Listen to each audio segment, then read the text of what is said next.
So my goal at the end of this is for you to come out with a really well-rounded understanding about macronutrients and find how to combine it. You've just tuned into Rebel Wellness Podcast, your resource for realigning and revitalizing your health and well-being. I'm your host, Kaylee, also known as Coach Kales. I'm a holistic health educator, certified nutritionist, and fitness professional of nearly a decade. I'm stoked to have you with us. You just joined a community of amazing souls who are ready to break free from the confines of the often outdated and confusing health advice all around us. Living in a world overwhelmed by quick fix diets and unrealistic beauty and body standards, us rebels stand for change. If you're like me, you're exhausted with the confusion and polarization plaguing the social media health scene. My mission is to empower you to step beyond today's diet culture, adopt a holistic health approach paired with the foundations of science for lasting, well-rounded wellness. Through teaching you how to tune in and embrace your mind, body, and soul, we'll reject one-size-fits-all solutions, realigning you on a better path that honors your unique needs and values. With new episodes weekly, this podcast is your sanctuary for deep wellness exploration, featuring expert advice, real-life stories, and a true commitment to your growth. Your journey to better health and simplicity in life begins now. Let's jump right in.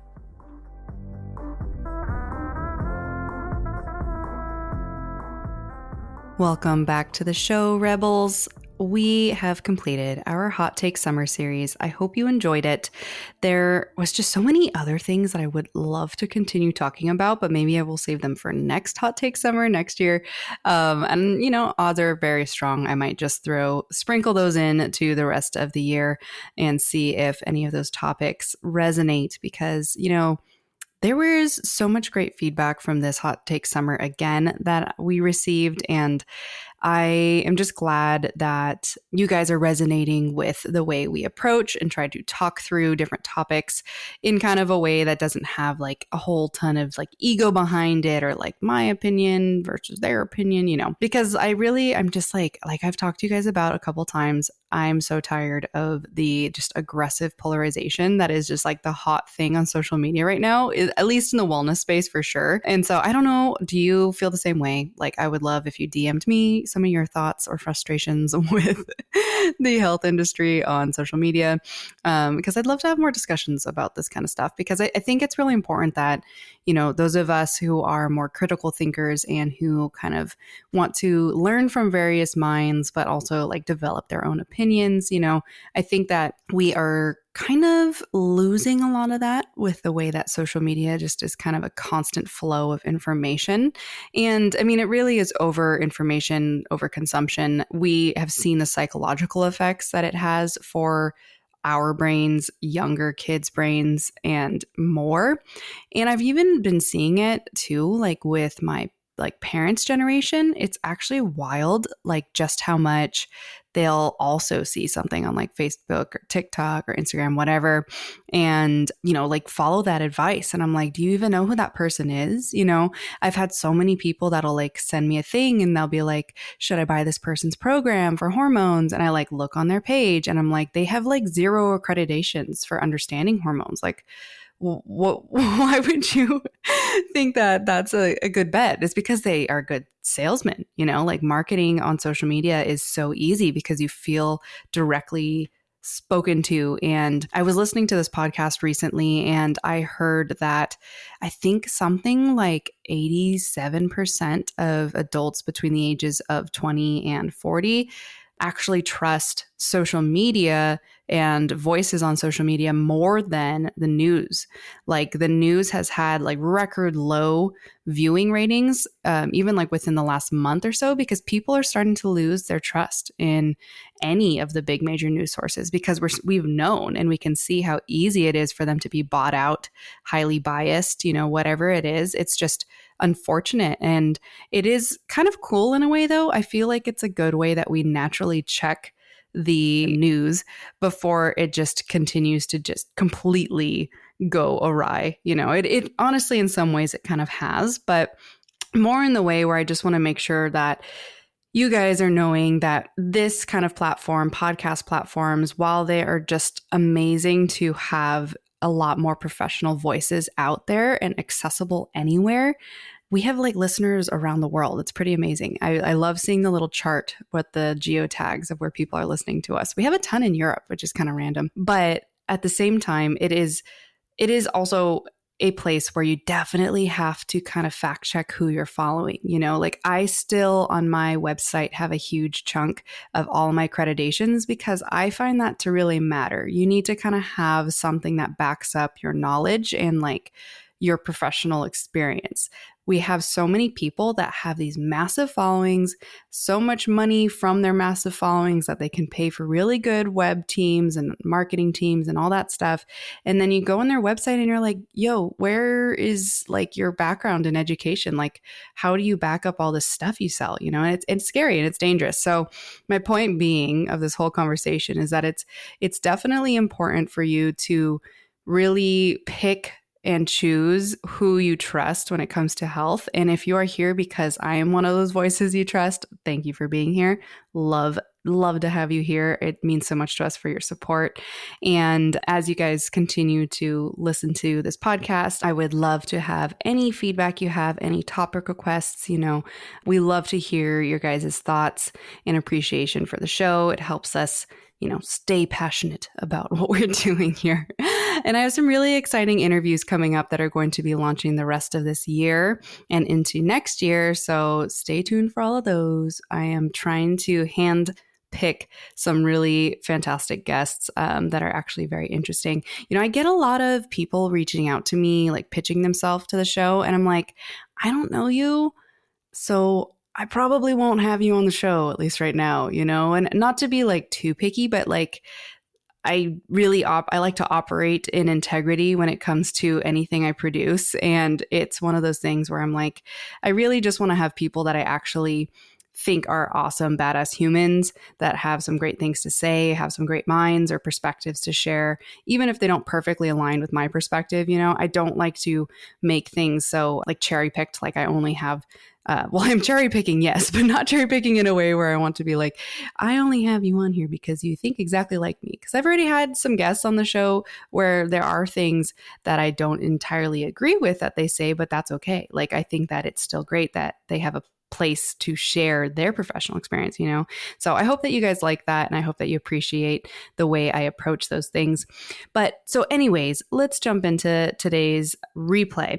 So I chose to do a replay episode in case you are new here. We have definitely a nice little spike in listens the last couple of months. So I am kind of hoping to bring back some of our most popular episodes from the first year that we launched, aka last year. And easily one of the strongest chunks of episodes that we did was episodes 19 through 22. And that was our macronutrient series. And a lot of people, I think, are afraid to learn about macronutrients, or they might think it's boring or something like that. And I do know that a lot of people really loved this series because it helps like tangibly and digestibly break down all the concepts of macronutrients that are quite sciencey into things that like you can actually apply into your life. And it's so key that you guys understand at least the foundations of macronutrients, which is what this episode is all about, because you really will have a whole new world opened up to you when you look at food. You don't have to follow diets anymore, or you can kind of better understand why diets are the way they are. You know, it makes you kind of just like a little genius or something like that. Like you've cracked a code on macronutrients, and it's not as rigid as, okay, I need to track everything and hit exactly every gram. You know, some people can go as far with macronutrients as doing that. I've seen fantastic success because, you know, calories determine whether or not you're in a deficit for weight loss or a surplus for weight gain, and or just maintenance, you know, existing and maintaining what you currently are at. But at the same time, breaking it down to macronutrient ratios, so protein, carbs, and fats, can help you sculpt the look of the body you want. And the lean muscle mass that you have is determined by macronutrient ratios. You have to have enough protein in ratio to your carbs and your fats. You know, a lot of us default to high carb, high fat, lower protein. That is the standard American diet. That's the standard way I have had pretty much all the clients, hundreds of clients over the last decade of coaching, when they first start to logging for awareness, not logging for obsession, we see like, oh, okay, yeah, you're just eating a ton of carbs, a ton of fat. This is why you're not building muscle. This is why you're not able to keep muscle. Maybe this is why you're having a hard time feeling full. Maybe this is why you're having a hard time having a balanced mood throughout the day. This is why you're tired, or, those little things all correlate to the macronutrient ratios of every day. Do you have a solid balance of protein, carbs, and fats each meal? Then you're probably going to be living a much better balanced life. And so this conversation is really important. And I definitely recommend, if you liked this episode, jump back to episodes 20 through 22 about carbs, fats, and proteins to learn even more. I mean, this is the best free coaching I could give you on nutrition in a way that will just help you naturally look at food differently. I think a lot of people just don't understand what makes up the food they eat, and each of those little components of a meal matter to how your body is going to take that information. Food is information, guys. So if your body gets that information, you'll better understand how your body is probably going to use that information, right? If you eat a really high carb meal, you may get a huge energy dump, or you might get a huge energy spike. And then it could also just completely drop off, or it could put you just through a blood sugar roller coaster throughout the day. Whereas you combine it then with at least 30 grams of protein or something like that, and you know what protein sources are there. And then you're balanced throughout the day, and you're able to maintain more lean muscle mass, and you're shedding excess fat all of a sudden. There's a whole lot of things that are really beneficial to understanding it. And so that's why I really wanted to replay this, because I've seen a ton of people kind of jumping back on the wagon, getting their butts in gear, trying to go to the gym again. Fall is actually, the beginning of fall is another huge spike in the fitness industry where people do return to their health goals. Maybe they've been enjoying the summer, maybe a little too much, and then everybody goes back to school, back to a consistent work schedule, what have you. And they're like, okay, I need to get my shit back in gear, So with that said too, guys, I don't know if you have or haven't already, but you should definitely check out some of my free downloads, because my macronutrient grocery list has a huge list of food items that land in each category of protein, carbs, and fats. And I actually separate the carbs to more fibrous, water-soluble carbs and then starchy carbs, because it's really important that you understand the difference between those as well. And so that is a really great, easy download. It's just a little 2-pager PDF. But then on top of that, my newest one, which is a nutrition label guide, is about 6 pages or so of a really great breakdown of not only some of the basics about macronutrients, but also how you can read nutrition labels better, which is so key, guys, because we have so much processed food in our food system here, especially in the US. And so if you don't understand the basics of nutrition labels, you're really missing a huge chunk to accessing better health in your nutrition, and just having that knowledge on your own and better understanding, even just I've added a nice little section where it has some of the sneaky ways they label things to make us think that they're healthier than they are, so that you're just totally a good detective when it comes to reading labels and understanding your health. But that just goes absolutely perfectly with understanding macronutrients. So I would highly recommend you download both of those if you're listening to this for the first time. And don't worry, guys. Yes, it is one of those things where you have to put your email in, but I literally only email one wellness newsletter a month. And you can always unsubscribe if you don't want it. But I think you might want it. It is a great one. It's just filled with a bunch of good stuff. But that is another good opportunity for you. If you want to join my newsletter, coachkales.com, that is a great place to join. And currently it is just a, one time a month wellness newsletter packed with a whole bunch of great stuff. I write it. I don't use AI. Okay. That is something really key I think I need to say, because so many people have newsletters that are just obviously AI generated nowadays, and it's totally ick. So check that out. And other than that, come join our Instagram community as always at Rebel Wellness Podcast or at Kaylee Loren. You can find all these links in the show notes, guys. Made it easy for you. Go check it out there. But without further ado, let's dive into this replay on macronutrients. I hope you enjoy it.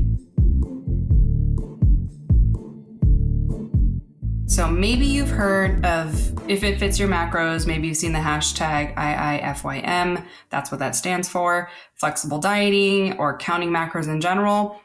If you've seen that before or heard of it, you're going to become a professional after this month of understanding what it truly is. Because is it a diet? Is it an eating style? You know, there's a lot of different perspectives and ways that people have kind of altered how you view and count macros, almost to an extent that is a little too obsessive for me. So my goal at the end of this is for you to come out with a really well-rounded understanding about macronutrients and find how to kind of combine it into your life and your lifestyle, maybe commit to several months following it, because I guarantee if you spend a little bit of time studying and learning and understanding what you're currently eating and how to manipulate it and change it to something that's going to support you better long term, or even just actually support your goals better, it will change your life. And you will actually not have to keep logging food in MyFitnessPal or any of that stuff. When a lot of people have fallen off of macros and talked smack about it because they're like, oh, I just can't imagine weighing stuff every day and macro counting. My first response, especially as a coach and somebody who's been practicing it for a very long time now, like over a decade, they're doing it wrong. And no offense to any of you guys, especially if you're one of those people who said that.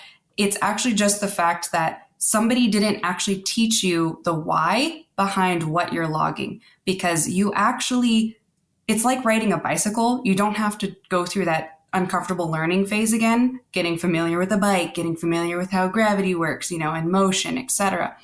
You don't have to do that anymore, I would assume. Same thing goes with macro counting. So I just also want to set the table and let you know that this is not something that should be a lifetime of counting, weighing, stressing, logging, etc. That is not what macronutrients are about. Understanding macronutrients is so much more, and I'm about to get into it. So do not run away right now if you're just thinking that all we're going to talk about is how to weigh your cheese and stuff like that. And I also want to apologize if you hear any strange background noises. My neighborhood is alive with the sounds of music apparently right now. So heads up, if you hear stuff in the background, apologies. This is just a fantastic microphone and I have a noisy neighborhood at this hour. Okay, so like I said in the beginning, I will reiterate, aside from water, macronutrients are the largest particles that make up all the foods you eat. So this is proteins, carbohydrates, and fats. If you've listened to episode 9 about the myths surrounding carbs make you fat or protein makes you fat, I referenced coming back around to a deeper dive chat about each macronutrient. And so in this episode, and this whole series of this month, we're talking about all things macros, so that you can better understand how each nutrient type contributes to not only the makeup of the food you consume, but how you can manipulate the ratios to create and maintain the physique you desire most. So write this concept down or mentally note it. Macros can help determine your body composition, which is also known as how much fat in respect to lean muscle, bones, and water you have in your body, and or you can retain and build that muscle. And the quality of food determines how you feel. I'll say that one more time. Macros can help determine your body composition, and the quality of the food determines how you feel. This concept is extremely important to understand because there is a difference between counting calories and counting macros. Counting calories only accounts for the general energy equation of being in a calorie deficit to lose weight. That means calories in, calories out. The more you eat, the more you might gain, or the more you have to burn. Equation goes the opposite way. The less you eat, the more you should generally lose in a deficit. This is what we call a deficit in general for calories. But what those calories are made up of are protein, carbs, and fats. Protein and carbs are 4 calories per gram, and fats are 9 calories per gram. So as you can see, each gram, let's say 20 grams of fat is going to be 180 calories. And calories simply are how much energy it takes for your body to utilize and burn that nutrient that you just consumed. So typically you'll see that anything that contains higher amounts of fat, such as cheesecake, is very high in calories. That's because as you just learned, fat calories are 9 calories per gram, each of those grams. So it's going to take more time and more energy to burn up those calories. If you were somebody who didn't burn hardly any calories for that day, it's going to be a lot harder for you to be in a deficit if all you're doing is consuming high-fat foods. This doesn't mean avoid fats. That's just an example. So just take that face value. So calorie deficits used to lose weight and losing fat are not the same thing. You're going to see it differently on a scale, for example. Weight is correlated to like gravity and scale. It's your mass. When you are losing weight, it can be muscle and fat or water. So when people, let's say, start a keto diet and 2 weeks in, they're down 10 pounds, that is not 10 pounds of fat. It's not a miracle diet. That's 10 pounds of water. Our bodies hold on to anywhere from 7 to 10 pounds of water every single day, especially if you are well hydrated. Keto, because your body is searching for carbs as you restrict carbs significantly, part of the process of phasing into ketogenesis is your body is searching every single molecule of water in your body to get all the carbs possible because there is no more carbs available. Carbs are your body's first choice for energy. So when you are transitioning into ketogenesis, this is why your body loses a lot of water. So for everybody being like, oh my gosh, but you lose so much weight so fast, you lose weight. Weight is not necessarily always fat.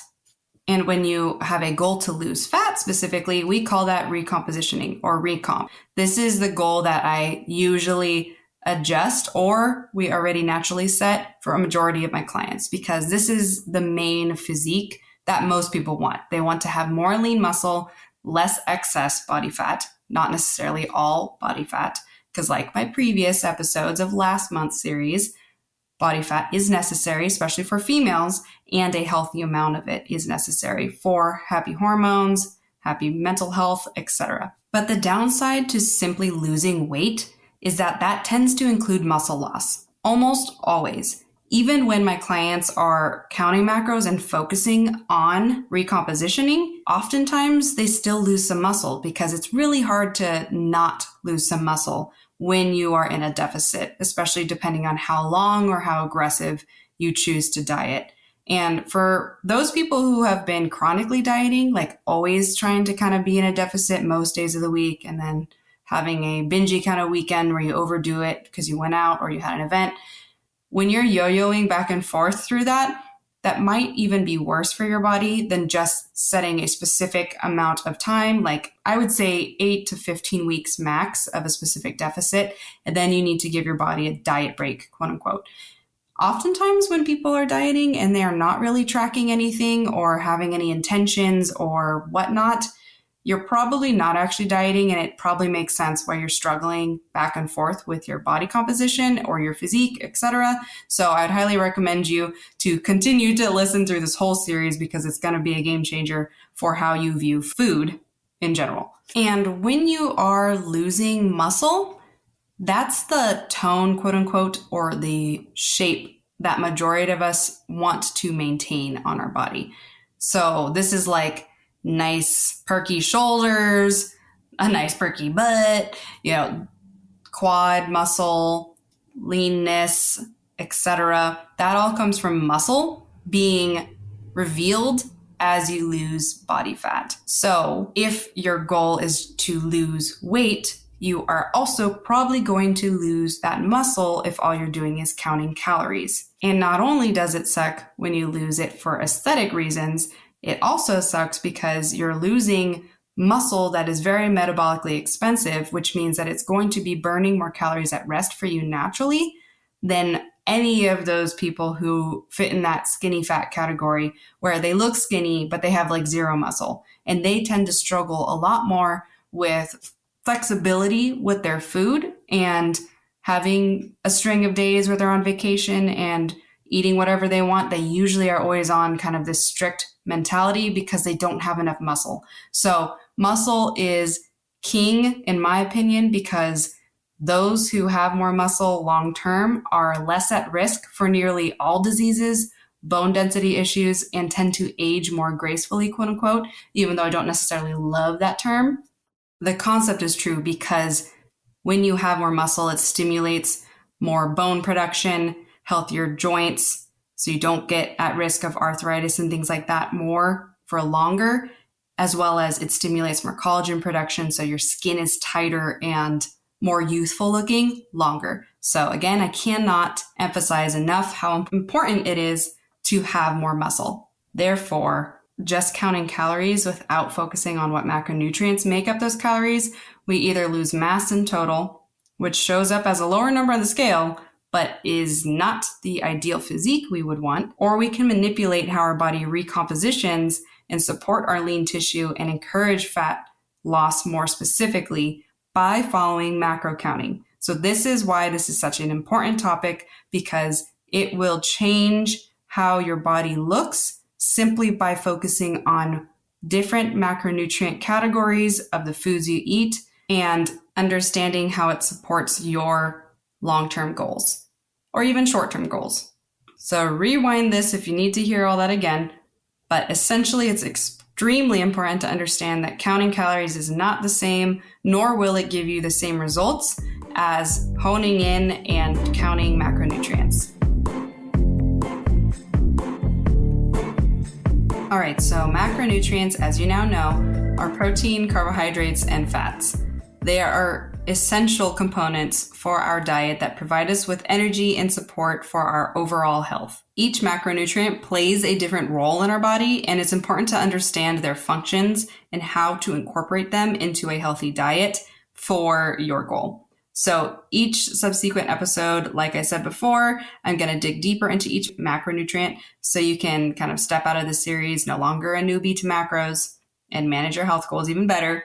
But I also want to say the coach in me would encourage you to begin logging your food during this series through an app like MyFitnessPal or any of the other apps. I know a lot of people use like Fitbit, or I think there's like Factor or something. I'm not sure, but there's a bajillion different food tracking apps. MyFitnessPal is the OG. It has the biggest database of foods, and you can even just use the feature that like literally scans the barcode of whatever you just made, and it directly adds in exactly the food item you used.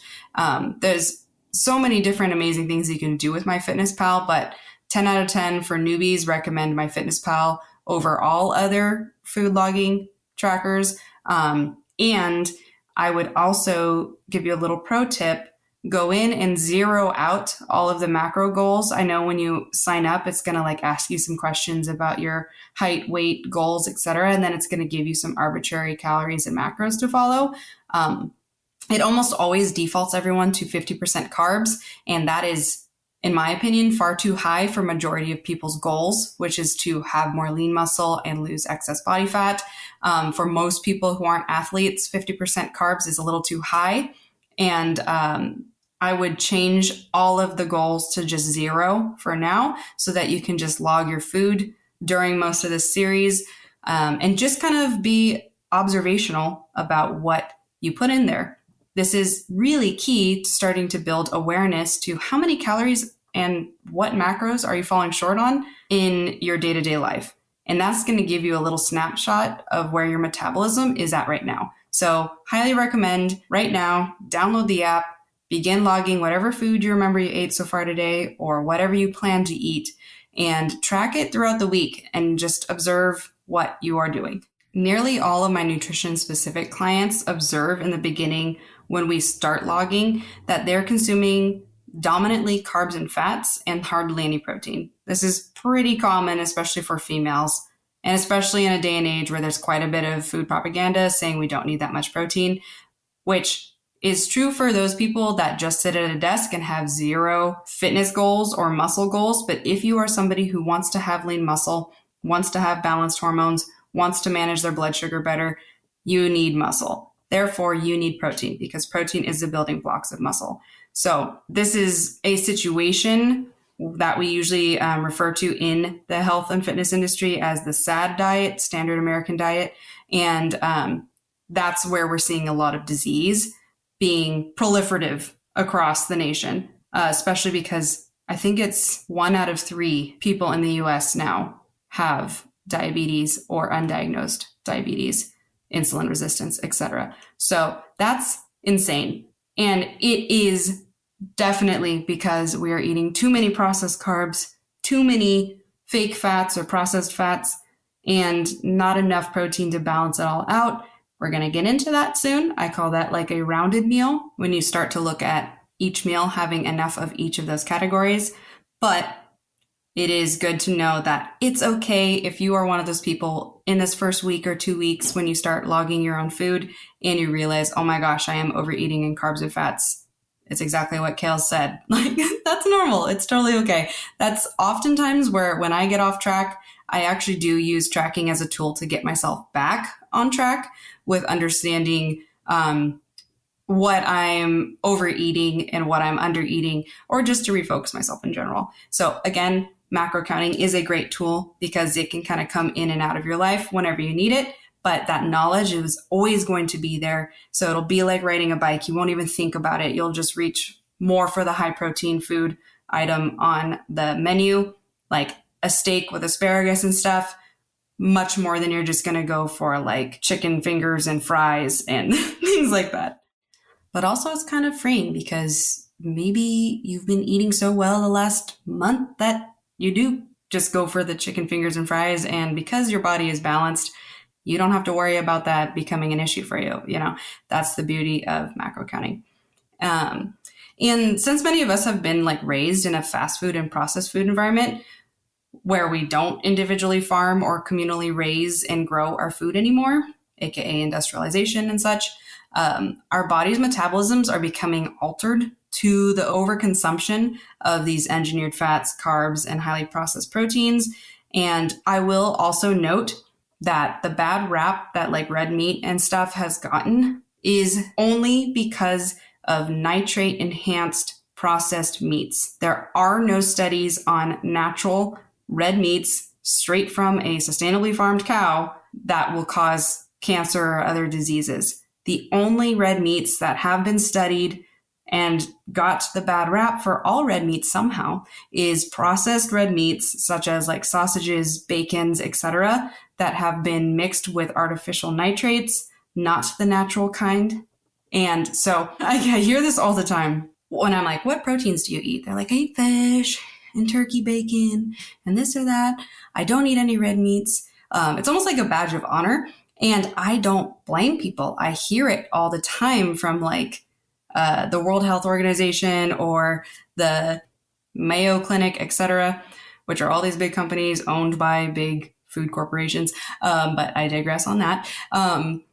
And when you look deeper into the actual studies, not just hearsay or biased articles online, when you look at the actual .gov studies, they are only done on processed red meats. And it's only because that is a huge food group that a lot of people, especially in America, do overconsume for sure.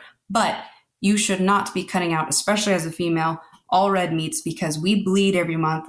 Most of us bleed every month. We're losing iron, and red meat is one of the best places that you can replenish your iron and a bajillion other nutrients that are necessary for our bodies as well for healthy hormones and things like that. So if you are somebody who is not understanding of what food groups are okay, red meat should be back on the table for you. And I'm not saying eat them every single day or every single week, but a couple times here and there a week is totally healthy for you. And you will hear this from very intelligent, very well-studied scientists and doctors across the board, even on their own podcasts on here. So don't think that I'm just pulling that out of my butt. I only will reshare things that I know to be a fact. And I've seen it help so many of my clients over the years, especially plant-based clients or vegetarian clients that reincorporate these things into their diet. They usually have to use digestive enzymes at first to kind of help their gut back along, being like, hey, we're going to be digesting these proteins again because they're complete proteins. They're a more complex structure than just plant proteins, since those are incomplete proteins.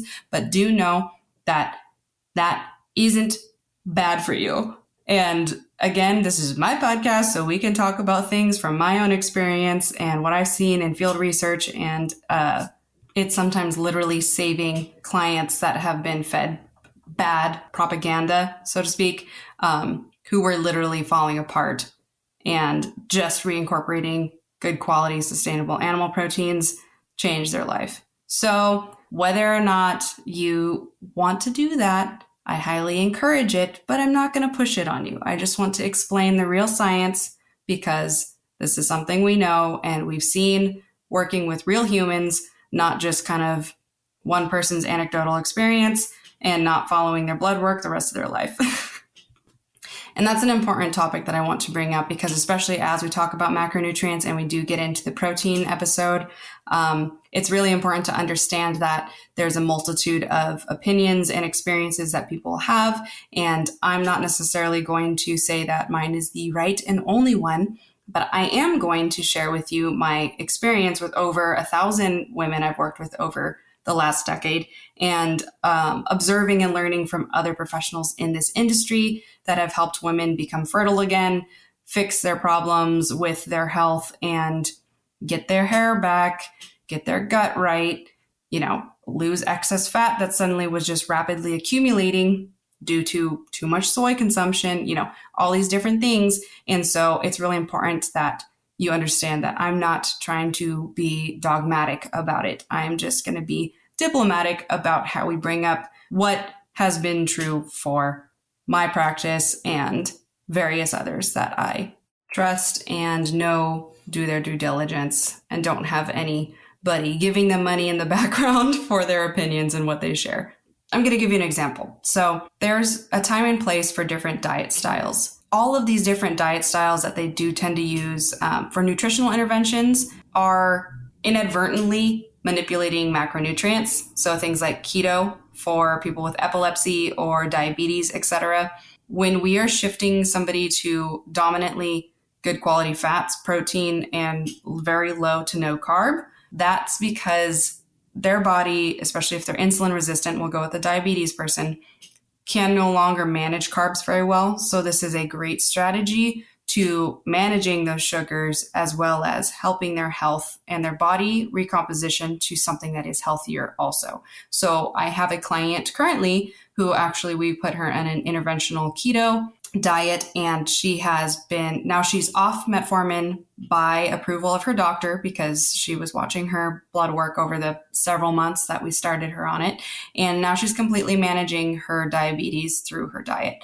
And yes, it's a drastic lifestyle change, but especially because she's postmenopausal and it matters more to her to reduce the medication she's on. And it has been exponentially beneficial for her. And I'm super proud of her. She's almost 35 pounds down now at this point. So she's getting to a healthier body composition and no longer on a medication that has a lot of long-term side effects. So this is amazing. And this is a nutritional intervention by manipulating macronutrients. So there's a ton of different reasons it's important to kind of look at macronutrients, especially for something I see a lot nowadays, which is hormone imbalances, which tends to actually be a little bit more correlated to people's lifestyles, maybe being more sedentary and not managing their blood sugars very well. And that combined with stress, high cortisol, combined with high estrogen, when you get more fat, your body fat actually produces estrogen. So not only is your ovaries and such producing estrogen, but so then is your fat. And you get in this thing called estrogen dominance, which is kind of this hormonal storm where if you are a stressed person with high estrogen and you're not very active, you're going to be depositing fat like crazy, especially in your belly fat area. So by following macronutrients, increasing your protein intake with every single meal and reducing your carbs, especially processed carbs, and increasing your good fats, we tend to see a healthier, happier hormone balance. So by including a balance of carbohydrates, proteins, and fats in our meals and choosing whole nutritious foods more often than not, we can ensure we're getting the nutrients we need to feel our best, but also look our best. And that's where macronutrients can be a total game changer in comparison to just calories.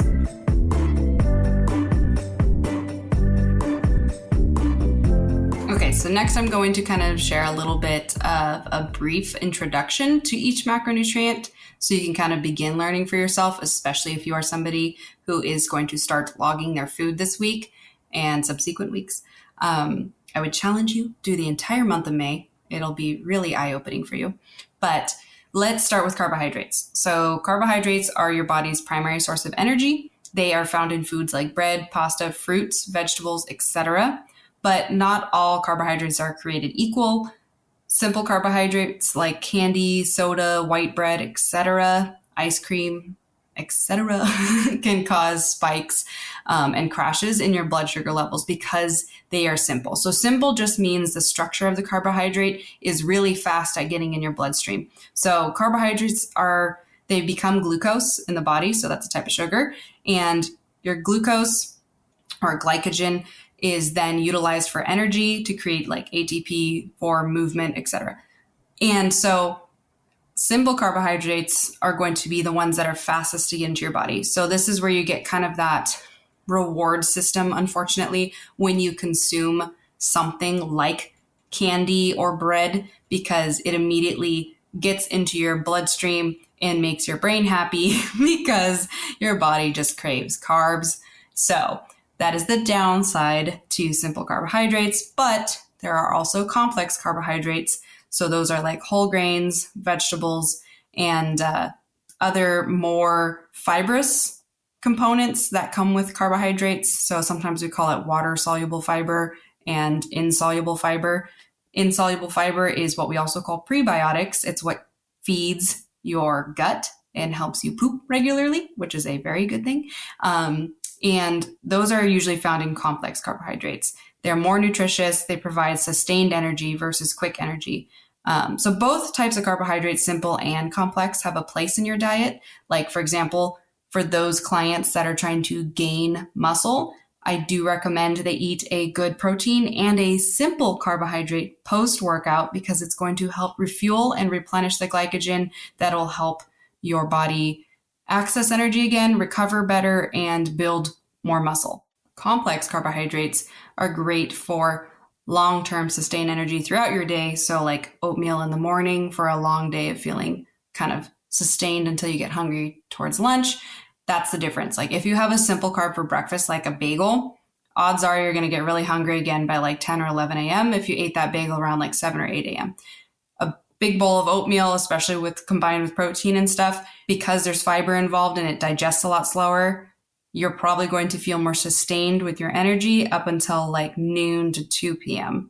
This is a very common thing that my clients experience, and even myself, when I have had breakfasts that are more simple in the carbohydrate category than a good complex one.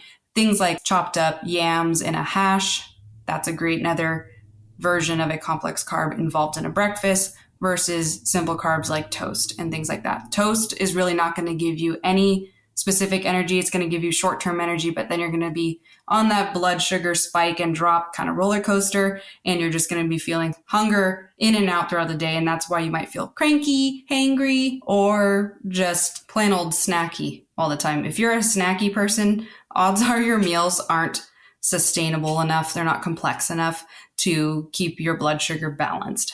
Balanced blood sugar looks like these major highs and lows of your blood sugar, which then correlate to your hunger and mental clarity, focus, etc. So with that said, all carbs also play a role in your brain function and your digestion.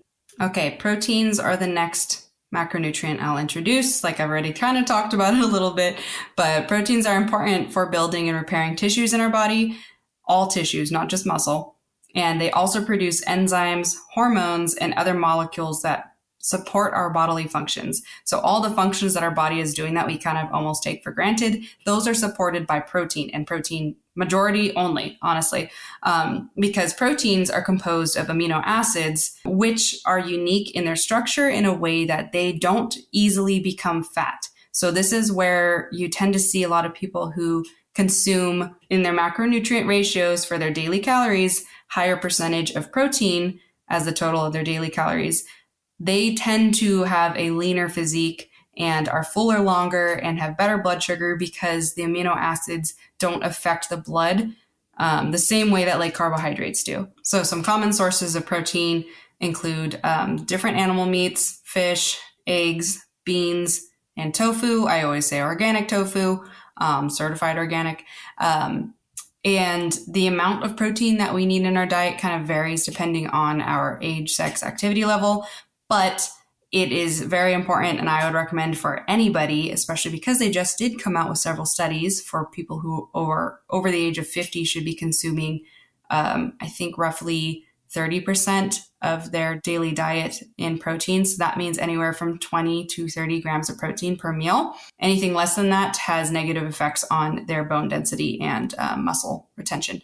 So, and there's no negative side effects to consuming higher protein diet when you're aging. That is also something they have recently proven, which is awesome because it supports everything I've always learned and preached. But at the same time, it's good to know that from an unbiased perspective, it seems to run true for most humans. And do know another kind of mini myth that has been common is that people are afraid of overeating protein. They say that you can overeat protein. I'd like to meet a person who can overeat protein. It is so hard. Like, you would have to be sitting there chewing on chicken breasts all day, and that is not easy. I have been there in the past. So that is not a common thing because it's extremely hard and pretty boring to overeat protein. And the second thing is that the only category that has ever been studied and published that is a group at risk of overconsuming protein and it being negative on their kidneys is diabetics. And so that is a very specific group, and they'd have to be consuming over their body weight in pounds in grams of protein, which would nearly be above 200 grams of protein a day. And of course, the quality of the protein, so like factory farm meat versus local farm meat, is going to be different as well. I never recommend factory farm meat. I do not support their practices, and their quality of protein is not my preferred. However, I understand that people with different economic situations cannot always have access to high quality meats from sustainable farmers. So I totally understand that if that's all you can do for your family right now, that's totally fine. But do know that sometimes the quality can influence how it affects your body. However, it has not been proven that you can overeat protein in a negative way. Again, it's always going to be your lifestyle, your stress levels, and your genetics. And so finally, the final macronutrient is fats. Fats are not only just a source of energy, they also help our body absorb vitamins and minerals. The main vitamins and minerals that are an essential mineral for your body is A, D, E, and K. Those have to be consumed in tandem with a fat in that meal, or oftentimes you'll see like vitamin D3 in an oil suspended version in those little gel caps. That's because your body cannot absorb and process those vitamins without a triglyceride. A triglyceride is a fat. It's the structure of the fat. It's basically the molecule, just to kind of give you a little bit of the science side, but not get too sciencey. Healthier fats are like those found in nuts, seeds, and avocados. Those are going to be fats that are essentially the purest form of a fat found in nature. That also comes along with fats from animals, so like salmon or chicken thighs. Animal fats are also natural for the body to process, and even things like egg yolks contain good quality fats that have nutrients that you can't really find anywhere else, kind of like choline and things like that. There's a whole spectrum of versions of fats because we've really manipulated them, especially in this kind of more industrialized world where you'll hear something that's kind of a buzzword right now, which is seed oils. That's something like canola oil, sunflower oil, grapeseed oil, etc. These are oils that are highly processed. It's changed their structure so they don't break down as easily once they're heated. This makes them more shelf stable, and you can have a higher smoke point, which means they won't burn as fast. Anytime an oil burns, it changes the structure and turns it into a trans fat. So a large majority of trans fats have become like pretty demonized because they're not great for the body, especially in excess. However, the other fat type that we all know and we've heard about many times is saturated fat. And again, this is another kind of controversial fat that there's actually not a ton of evidence in a healthy whole food based diet, especially if you are a keto diet where you need higher fats. Saturated fats in excess have not been really shown to actually cause heart disease and other issues. It's when it's in tandem with high processed carbohydrates and other lifestyle factors such as stress, sedentary routines, and things like that. So do know that saturated fats on their own, if you're a healthy person who eats a dominantly whole food focused diet are not going to be bad for you when you exceed that 25 grams a day threshold. Generally stated, we do like to keep most people, especially if you are somebody who regularly consumes some processed foods day to day, fast foods, etc., that you keep your saturated fats below 25 to 20 grams of your total fat daily intake. That's just kind of direct jargon from the FDA and the CDC, etc. But back from my nutrition school days in college, but it is important to know that all of this is just recommendations and conversations about what I've experienced, and macronutrients are not medications. But again, always check with your doctor should you have specific health things going on as you listen to this information. But this became especially apparent when you kind of think about groups like the tribes in rural Brazil who dominantly consume coconut, and coconut is all saturated fat. So they eat the meat, they drink the milk, etc. every day. It's a high consumption of saturated fat. They don't have a large comorbidity rate for dying from heart disease and things like that. So you can't necessarily say that a high saturated fat diet correlates to heart disease, because that doesn't seem to ring true for these population samples that do consume high saturated fat, but are also focused around whole natural food sources in their life. Whereas we, especially in the SAD diet, the standard American diet, consume a lot of things like Doritos, Taco Bell, In-N-Out Burger, whatever. And that is where you're getting a combination of carbohydrates and saturated fats and sugars or simple sugars, etc. That's kind of the storm that creates more of that heart disease potential. But again, it's really important to understand that fats play a role in your hormone production, and hormones are much deeper than just your sex hormones. It's not just estrogen, testosterone, and all of that. It is vitamin D is a hormone, serotonin, cortisol, DHEA, etc. Those are all hormones that do so much in your body every day. And fats play a huge role in it. They also protect your thyroid, and your thyroid controls a lot of those hormones. So as you can see, it's really important for you to focus on good quality fats in enough consumption every day. This is somewhere that a lot of my female clients fall short, because we've kind of all been indoctrinated that dietary fats are demons. They're like little evil things that turn immediately into body fat in your body. That is simply not true. They are another energy source, and when in excess, they can turn into fat. But that is not commonly the situation if, again, you are an active person and you burn exactly or less than you eat.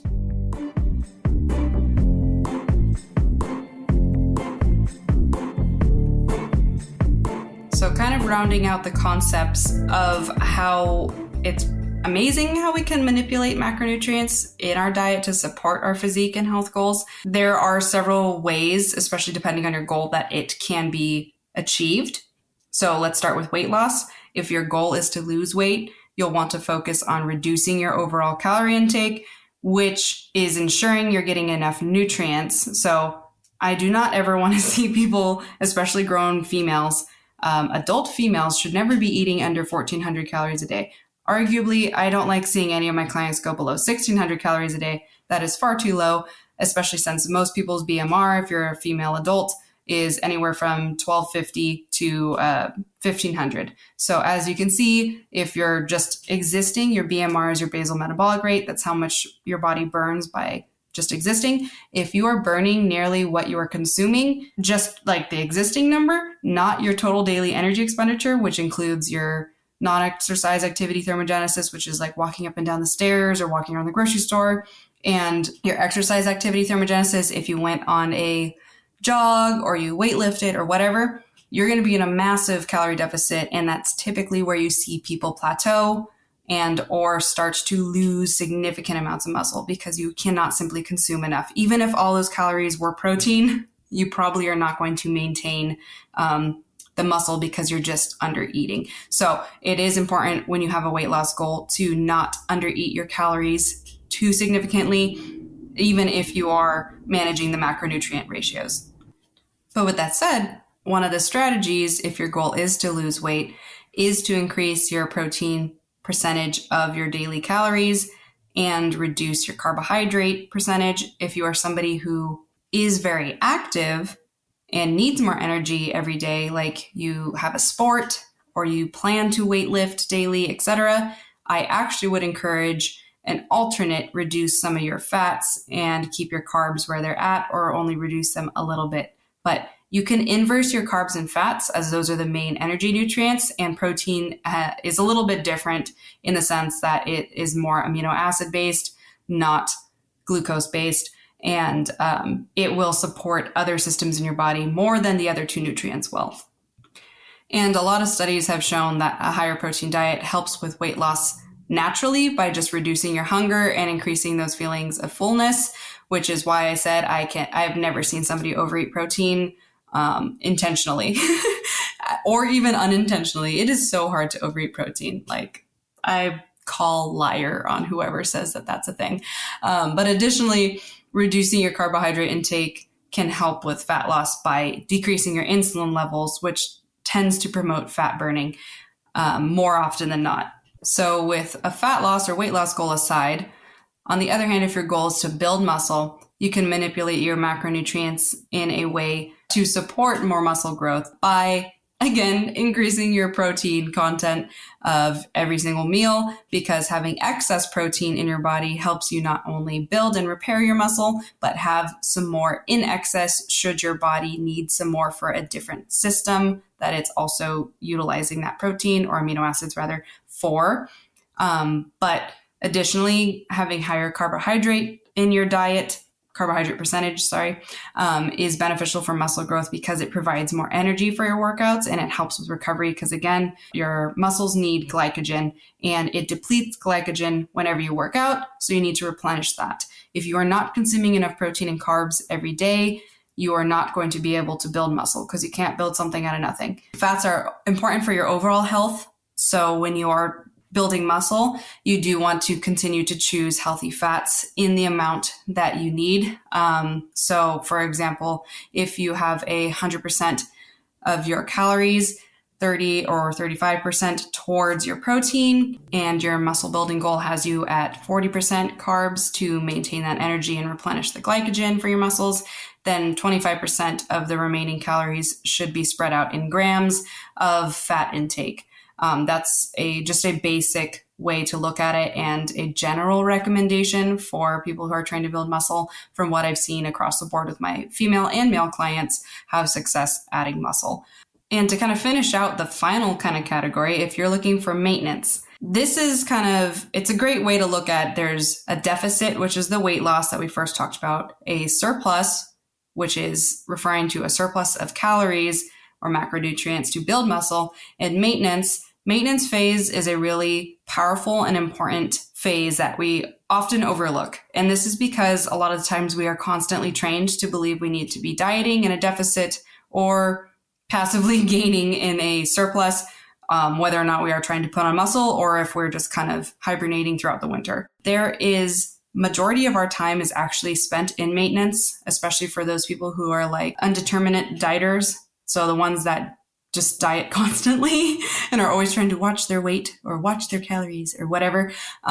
They are kind of passively trying to be in this sort of deficit. But in reality, if all they're trying to do is maintain their weight this whole time, they're in a maintenance phase. And it's really important to focus on not yo-yoing with like gaining weight, losing weight, because studies have shown that puts a lot of strain and stress on your organs. It actually points towards your longevity with your health and disease potentials. So it's very important for you to try to just get to that healthy set point of your metabolism, where your hormones are happy, you're able to sustain the lifestyle that you like, and everything else is kind of in this sort of balanced state. But that looks different for everybody. That's not the perfect body. Oftentimes that's just what your body wants to be at based off your genetics and everything, kind of like what we just talked about in April. So eating a variety of whole foods and minimizing your processed foods is going to help ensure that you are getting the nutrients you need while in a maintenance phase. But It's important to focus on a diet that includes all 3 macronutrients in every single meal. Again, this is what I call like a rounded meal. If you can focus your life around that type of eating, you most likely are going to manage and maintain a healthy physique that you can be confident in and kind of have a really healthy long-term goal for your health journey.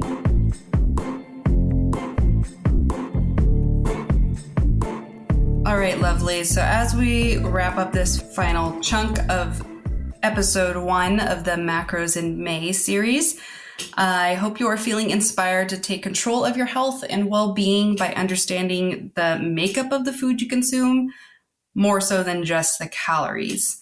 And by learning about macronutrients and how they impact our health, physique, mental well-being, etc., I hope you can make more informed decisions about what you put in your body. And when we fuel ourselves with the nutrients we need to feel our best, we can support our physical and mental health in the process and even show up in life better just by feeling better. So I'm going to kind of reiterate that call to action where I would love to hear you take some time this week to kind of re-listen and educate your own self about your macronutrients by starting to log on a food tracking app. It doesn't have to be perfect. Do your best, but try it out and see where you're landing for yourself. And it's going to bring so much awareness that's going to kind of enrich your understanding around food and hopefully give you actually a little more freedom. And also start looking at labels on the food you eat and kind of taking note of the macronutrient breakdown.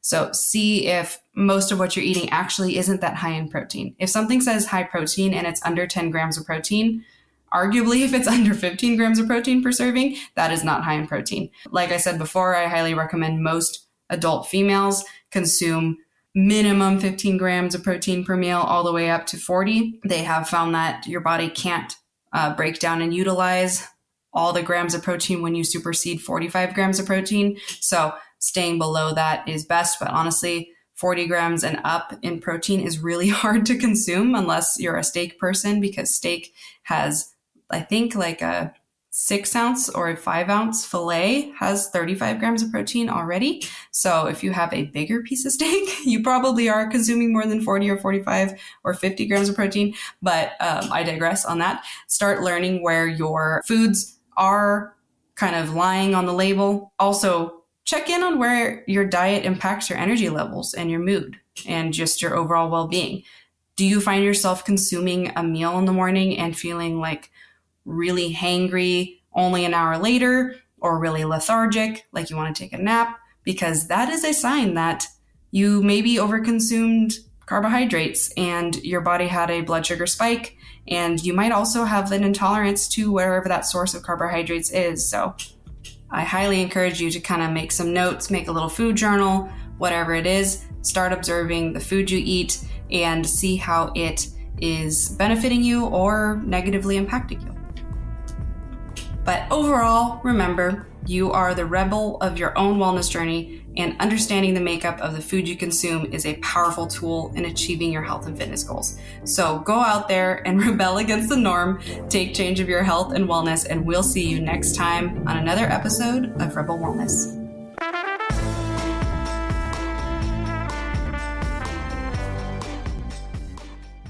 What did you think about that episode? If you enjoyed it, I hope that you would come join my community on Instagram at Rebel Wellness Podcast, or my coaching page at Kaylee Loren, or both. I would love to see your name pop up on my new follows list. I might say hello if I catch you. And I would also like to invite you to come check out my website, coachkales.com, if you're interested in seeing any more of the educational learning resources I have created for you. I have a whole ton of amazing free downloads that you can dip your toe in the water of what working with me looks like. And if you are really vibing with what I have to say and how I teach it, come explore my courses that are available for purchase. They are all do it yourself. In the near future, I plan to have some awesome group coaching that will be all live, so stay tuned for that. And the best way to know when I'm going to launch those is through my monthly wellness newsletter, which is my hand-curated, not AI-generated, monthly all things health and wellness newsletter that I created to be your new favorite resource for staying up to date with the latest in the health world, self-care resources that I've created, and a bunch of the clean beauty picks that I personally use myself, and a whole lot more, as well as early access and discounts to anything that I create in the future for specifically my newsletter sign up. So if you'd like to sign up, head to coachkales.com and add yourself to my mailing list. Last but not least, I would absolutely love it if you would help our podcast grow by simply sharing a rating or review wherever you stream and are listening to me right now, and share it on your social medias or text it to some friends or family members if this episode resonated and was something that you think could help somebody else, because I really would love to help anybody in your circle if I've been helping you. So I absolutely am so grateful that you're here. And if you listened all the way through, you are a real one. So, all right, Rebel, until next episode.